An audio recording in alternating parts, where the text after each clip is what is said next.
In the village of Zephyr's Reach, the wind was everyone's most important neighbor. It turned the heavy stones of the flour mills, filled the sails of the fishing boats, and carried the sweet scent of wild jasmine from the mountains. But for everyone in the village, the wind was invisible. They felt its chill, heard its howl, and cursed it when it blew their hats away, but they could never actually see it. Except for Leo. Leo was a quiet boy who always carried a wooden box of paints and a brush made from the softest squirrel fur. While other kids played tag, Leo sat on the grassy cliffs, watching the tall grass bow and how the clouds were pulled like taffy across the sky. "I wish I could see the wind's face," Leo whispered one afternoon. He dipped his brush into a pot of bright cornflower blue and reached out into the empty air. Now, usually, a painter needs paper, but Leo felt a strange tingle in his fingertips. Instead of the paint falling to the ground, the blue stroke stayed right where he drew it, just suspended in midair. A sudden gust of wind caught the blue streak. It didn't wash it away. Instead, the paint began to swirl and stretch, clinging to the invisible currents of the air. Leo gasped. He quickly dipped his brush into a vibrant emerald green and added a spiral. Then a dash of sunset orange. Then a streak of violet. Suddenly, the air in front of him wasn't empty anymore. He saw a magnificent tumbling ribbon of colors dancing over the cliffside. The wind wasn't just a sound, it was a river. It had loops and zigzags, soft waves and sharp, jagged edges. "It's beautiful," Leo breathed. Over the next few weeks, Leo became known as the wind painter. He didn't paint on canvases. He painted the world around him. When a gentle morning breeze drifted through the village, Leo painted it with soft pinks and creams. The villagers stepped out of their houses and rubbed their eyes. They saw glowing rosy trails winding through their gardens, tickling the noses of sleeping cats. When a mischievous north wind blew in, Leo used bold yellows and electric purples. The children chased the yellow streaks through the streets, laughing as the colors looped around the maypole.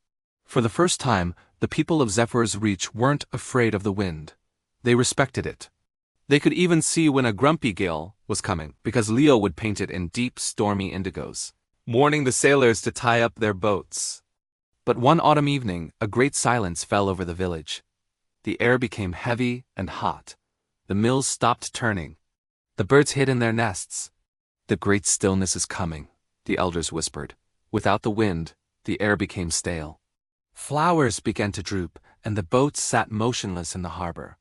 The whole village felt like it was holding its breath. Leo climbed to the highest peak of the mountain, his paintbox heavy on his back. He looked out at the horizon. There was no movement, not a single leaf stirred. "The wind has lost its way," Leo realized. "It's forgotten how to move." He opened his kit, but this time he didn't use blue or green. He mixed every color. He had the red of a ripe apple, the gold of the sun, the white of a sea wave.